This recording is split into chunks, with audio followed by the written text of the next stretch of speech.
Hi and welcome to this week's GMBN Tech Show. Coming up on the show this week, we have a look at a very cool video from Transition Bikes, a bit of a conspiracy theory about a mountain bike industry round table. Good stuff there with some new bikes from them as well.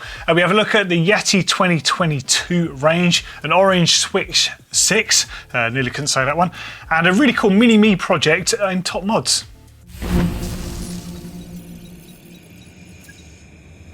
Okay, so into this week's show, and actually I just wanted to share with you some images that have been sent to me by Brad Copeland.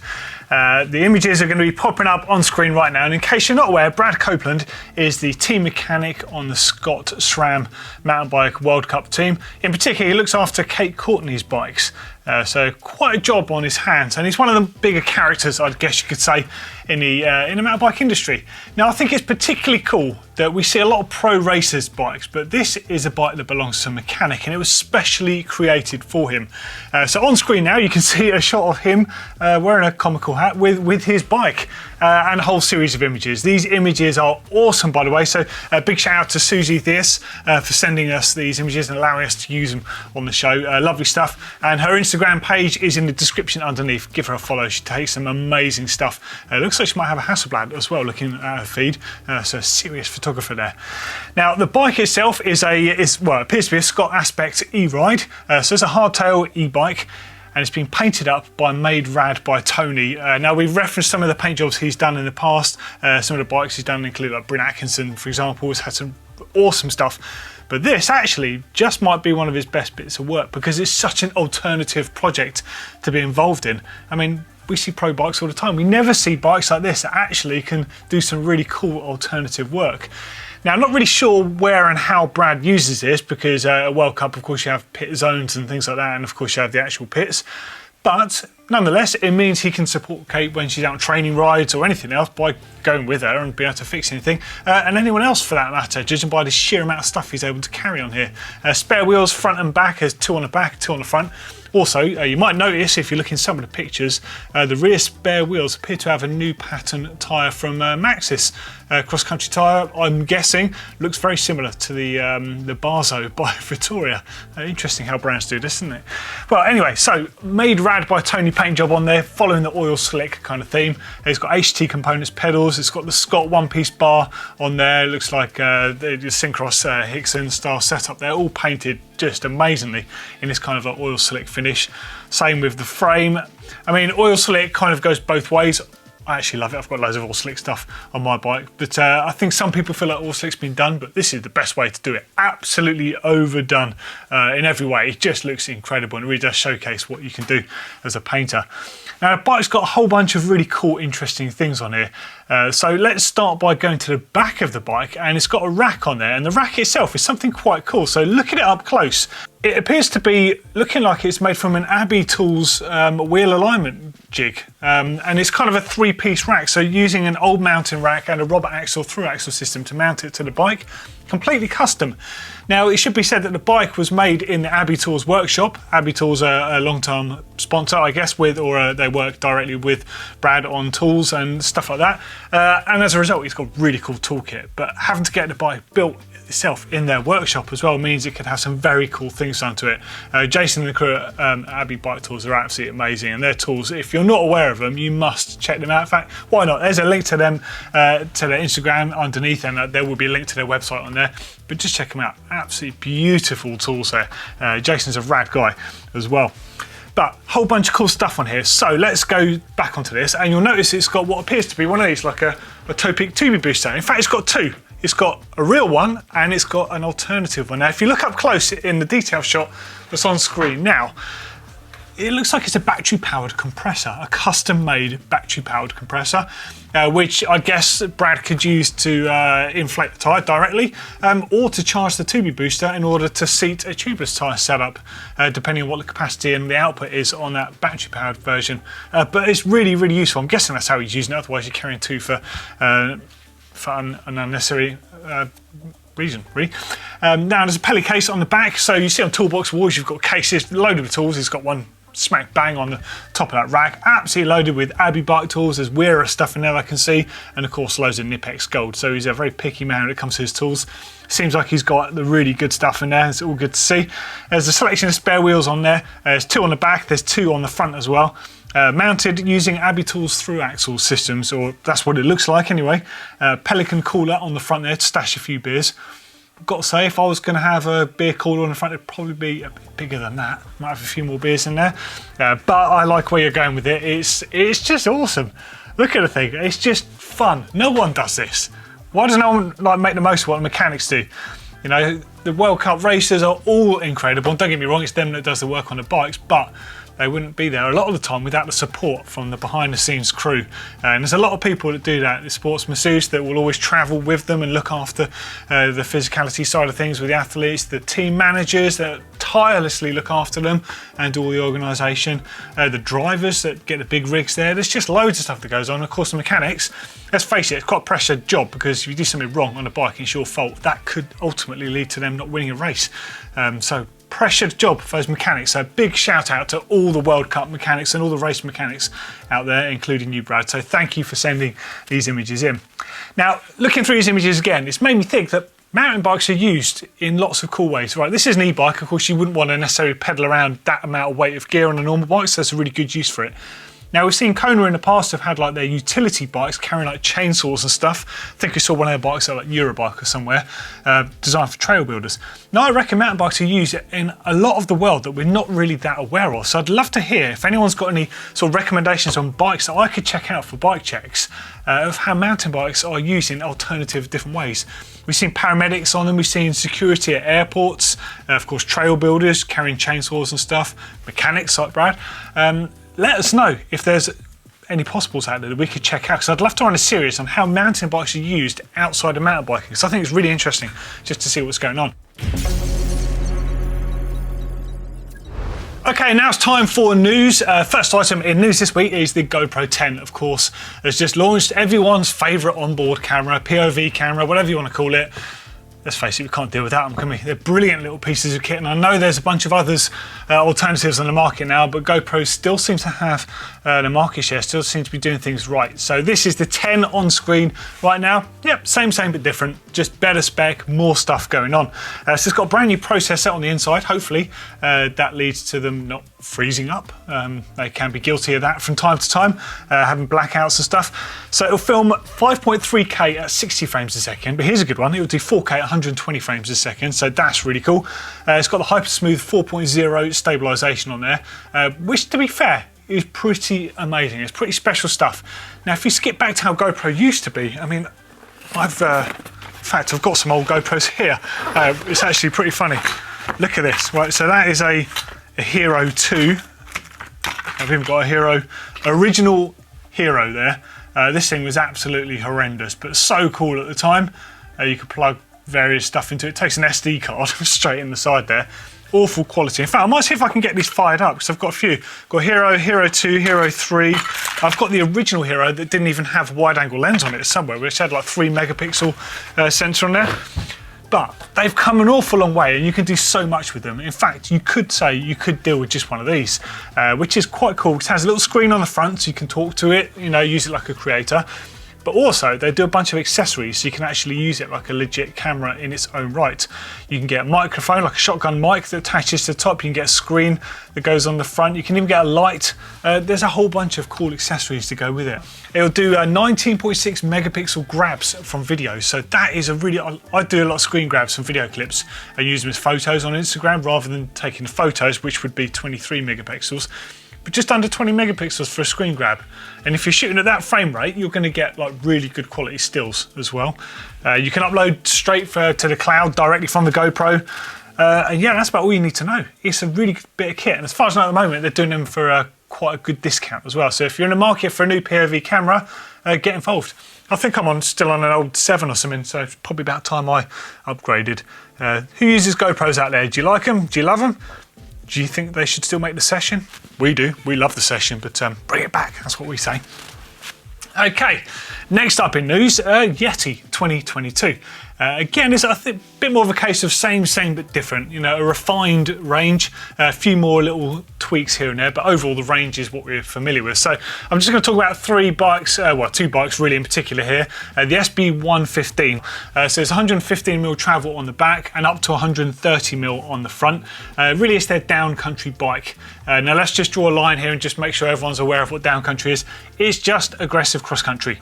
It's not trail bike territory, it is still cross country. The bike is still super light and actually replaces the SB100, which was actually my favourite. That's the bike I built in that Shimano video a while back. If you didn't see that, by the way, watch it under there, because I would still have an SB100, I've got to say. I absolutely love the bike.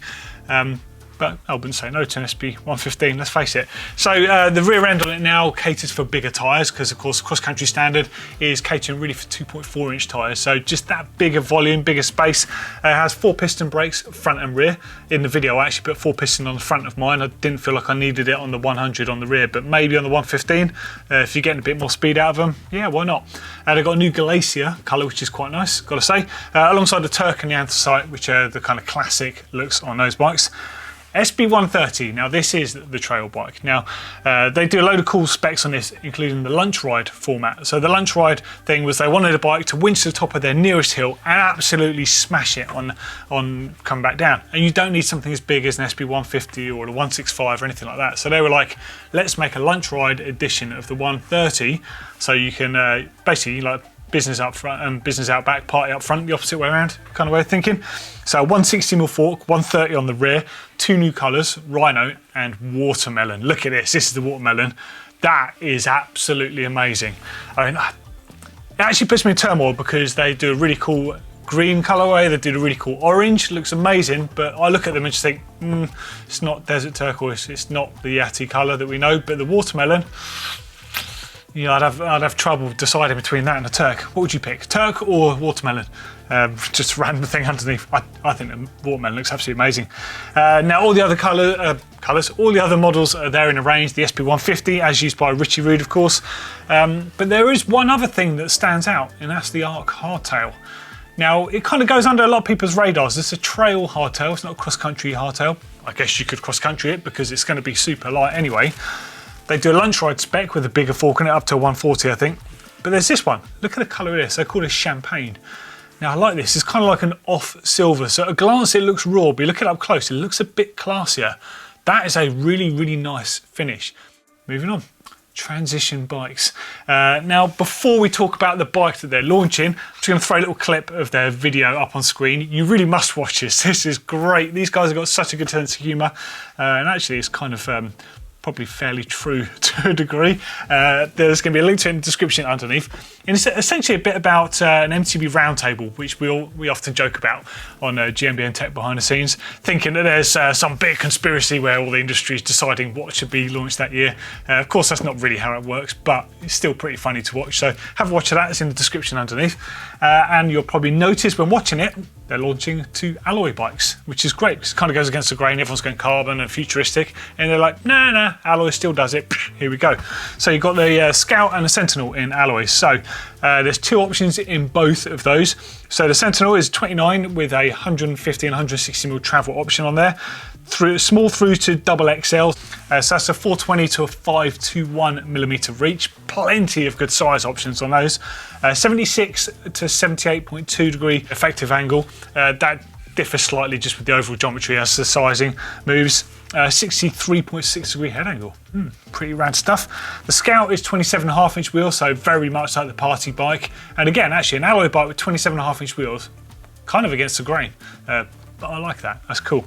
Hell of a bike if you just want to have fun, if you're into your jibbing and messing around and you want something that's actually going to feel lighter on the trail. That could be the bike for you. Extra small up to extra large, so because of the fact it's got the smaller wheels, they can cater for the even smaller frame sizes. So if you're on the smaller side, you can fit a size extra small in one of these, and that's a rad bike to get. 410 to 510mm reach. 76.4 up to 78 degree seat angle on there. So again, size dependent, and a 64 degree head angle. So absolutely bang on. Now there's 2 builds in each of these. There's an NX build and a GX build. The NX build comes in at $3,899 US. I've not got euros or pounds sterling. And the GX is $4,999.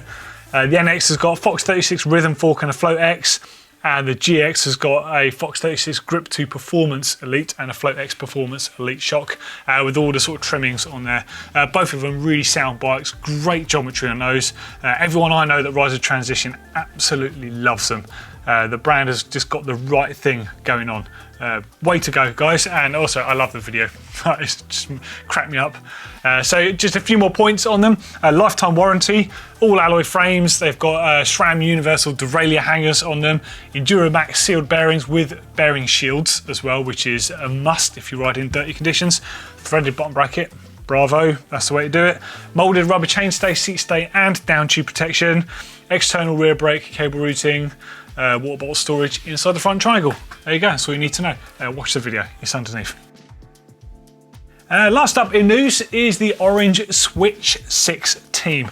Now I saw this bike being ridden and raced at EWS 1 and 2 in Val di Fassa, and it's inspired by them testing the bike out with a whole bunch of different components, and they've found what they feel is the fastest things that they like to ride on there.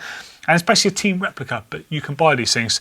So the price is 5,200 quid as it is. So 64-degree head angle, 76-degree seat angle, 160mm on the front, 145 on the rear, which is kind of cool. 29-inch up front, 27.5 on the rear, so running sort of the mullet setup. 6061 T6 aluminium frame. 5-year frame warranty with a limited lifetime crash replacement. Always nice when manufacturers offer some form of crash replacement policy. Let's face it, the worst damage actually happens when you crash the things, doesn't it? So MX wheel sets on there, so 29 front, 27.5 rear. EWS race tuned geometry. I tell you what, I watched those bikes on some of the roughest stages and they stuck to the floor. They look like they've really sorted out the setup. And in fact, I did chat to Kelvin a bit by they were using the Formula suspension on their bikes. It's really interesting to hear about how they tune them to get them set up, because they've got the cool system where you change the compression damper, compression adjuster goes straight into the shock itself. Very cool. So they've got the Formula Mod coil shock on there and a Selva S 160mm fork with the CTS and the Neopos. So of course they've got the volume spacers are actually kind of like a foam in there. So they've got apparently got a really unique feel to those. I've still not tried them, but they sound very cool. There we go. And frame bottle bosses and streamlined cable routing, if that makes a difference to you. But the bikes look sick. I think they look really nice. Who out there still likes a classic single pivot like these? Do you like the simplicity of them? Or do you think bikes with more linkages are better and more efficient? There's one for you. Linkage versus single in kind of the bare bones format. Let us know what you reckon. Okay, now it's time to go into the comments section. So last week we were talking a bit about Shimano and stuff. So the first comment is from Cheap Shot 247. I think Shimano were also involved in the K2 Clicker snowboard step-in bindings. These are awesome for free riding.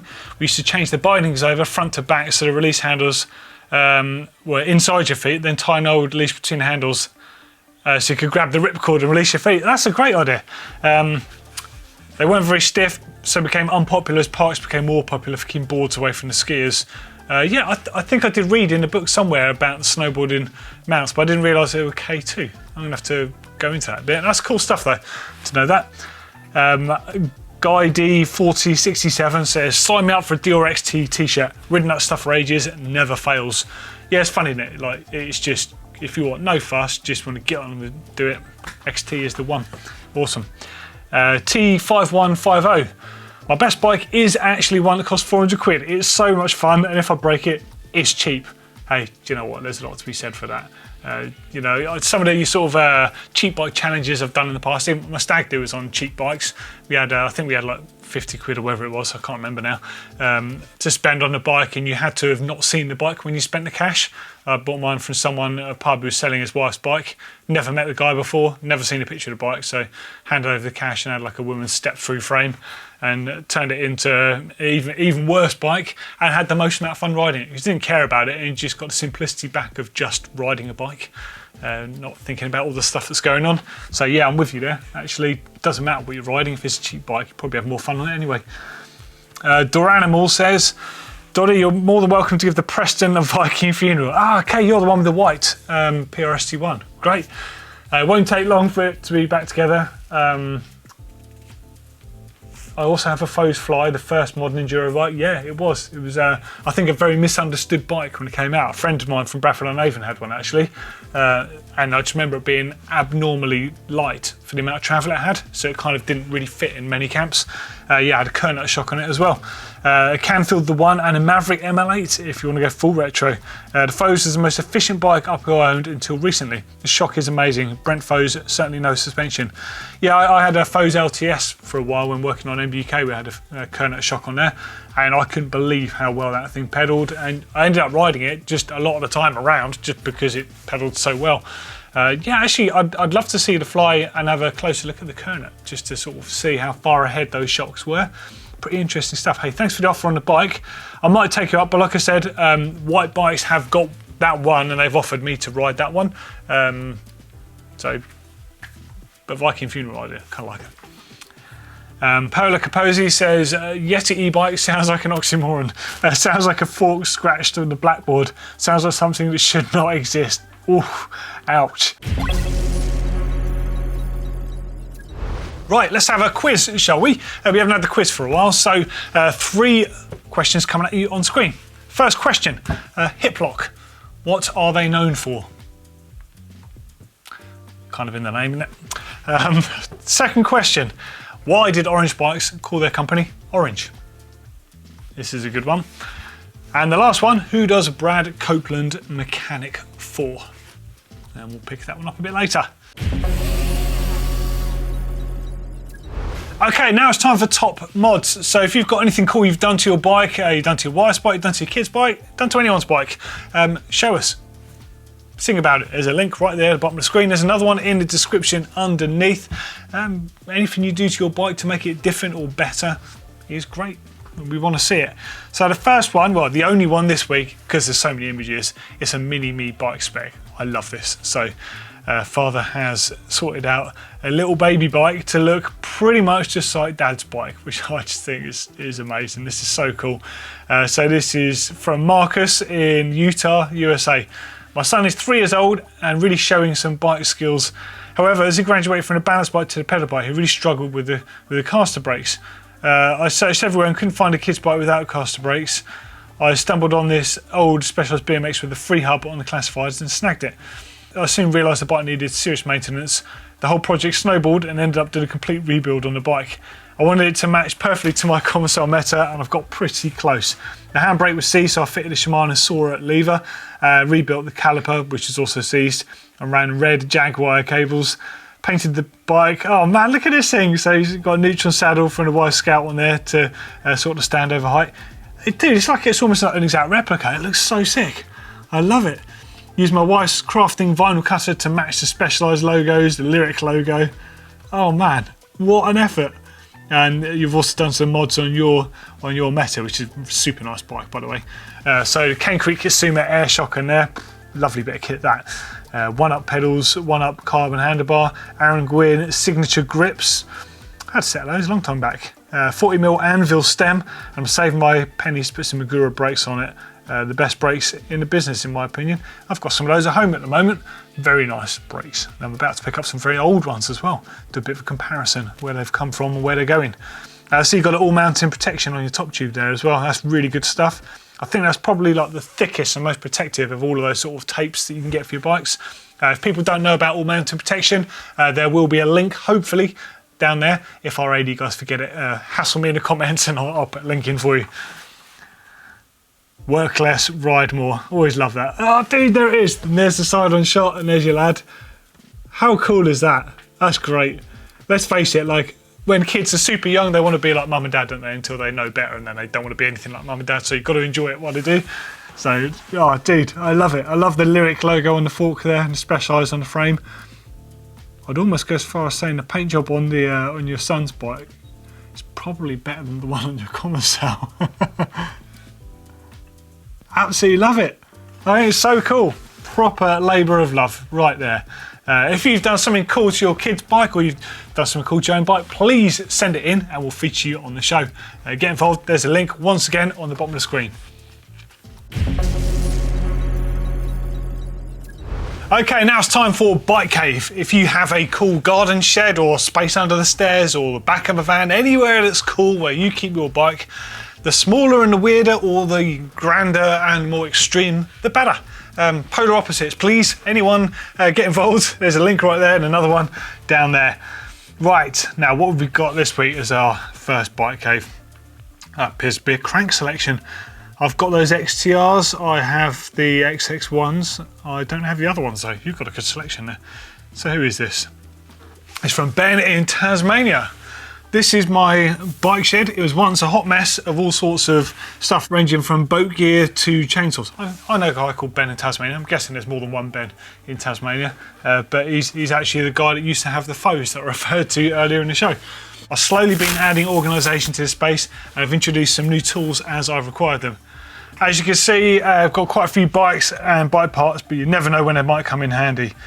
Yeah, you've definitely got loads of good stuff. It looks far more organised than mine. I've got those big plastic tubs just full of stuff, full of old stuff.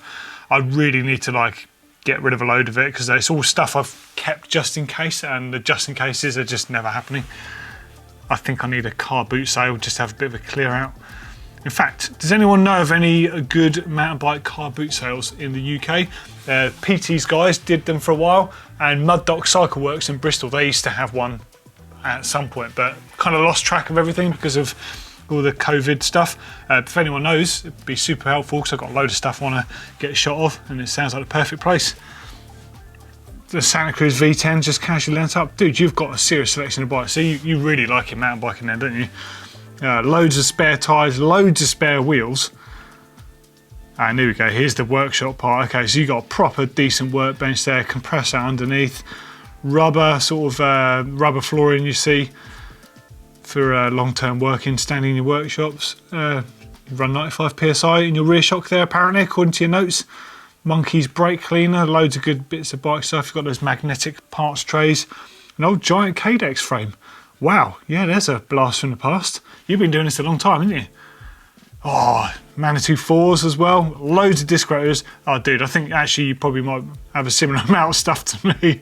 Yeah, you got a serious amount of gear tucked away in there. Loving the Bike Cave, Ben.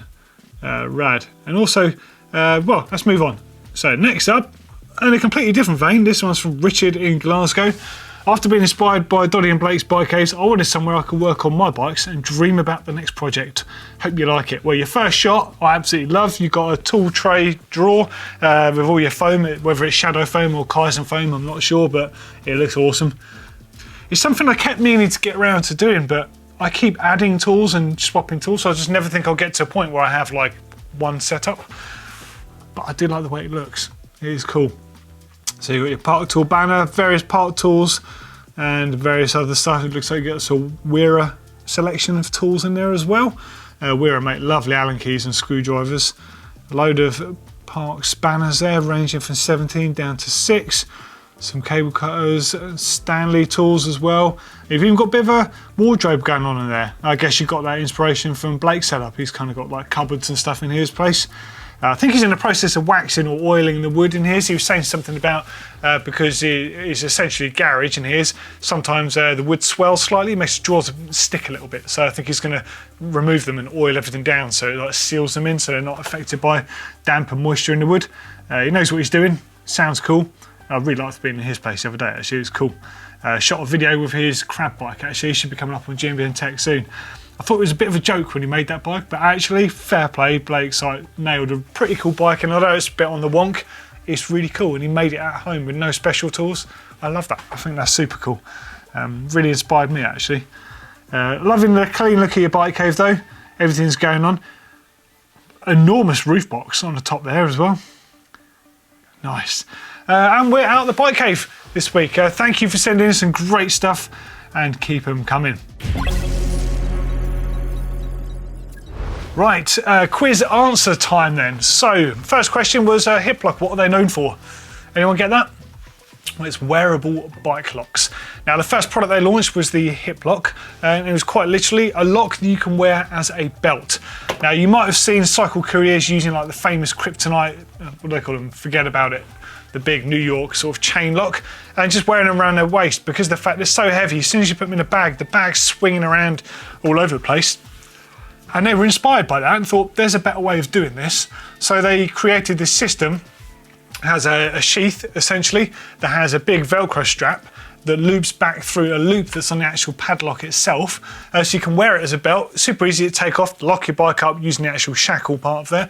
And it means you can just wear it. It's a really great thing. You don't notice the weight when it's on your actual waist as well, when it's sitting on your hip bones there. And also it has safety features. You get them with just reflective material on them or reflective logos and stuff. But it's a really cool product. They do them up to gold standard, and they do loads of other cool stuff as well. In fact, I've got a ground anchor by them, which I'm literally later on today going to be drilling to the floor. That means I can then permanently mount the clunker here and have it locked to the building for our insurance. But cool stuff. Right, next up, why did Orange call their bikes Orange? Anyone know that? Well, initially, the name they came up with was All Range, because their bikes were good for an all range of different terrain. But you said All Range fast, or you said it in a northern voice, and it sounded like Orange. And then one of their first bikes was the Orange Clockwork, named after their favourite film, A Clockwork Orange by Stanley Kubrick. So it all kind of goes in a circle there, and it gave them a really unique identity. Orange bikes, I think they're kind of timeless. Great stuff. I'm a huge fan of the early P7s and the Clockwork, and the Clockwork Orange, the Orange Clockwork, probably one of the coolest bike names there is out there. The last one, who does Brad Copeland mechanic for? Kate Courtney, obviously on Team Scott, currently Team Scott-Sram, or should I say, and he's got a unique relationship with her. So it seems that he's one of the mechanics out there that's nearly as big in the social world as some of the riders are. And I think this is really cool because it helps draw attention to like the work the mechanics do. I kind of lent on that earlier in the show, but it's really nice to see that they have like got a thing going on. He's not like just a faceless mechanic. Like Santa Cruz are really good at this as well, promoting what the mechanics do behind the scenes, giving them, you know, a good voice and a good sort of position to show what they do and what they can create. I think it's amazing. Like mechanics, all of you are so rad, and especially you right now, Brad, for sending us those images of your rad bike. If you've got a favourite mechanic on the World Cup scene, or a favourite mechanic from your local bike shop, or a mechanic that's worked on your bike and helped you out, give them some love in the comments underneath. Who's your favourite mechanic? Go. And there we go. That's the end of this week's show. Hopefully you enjoyed it. Hopefully you loved everything on the show. What was your favourite thing? And did you like that crazy bike? Don't forget to let me know in those comments if there's other interesting bikes that people use for real world use out there. Because I want to delve into that a bit. I feel like there is a series in there that I could probably make over the winter. So please let me know, because I'd love to make those. And we'll see you in the next show. See you later.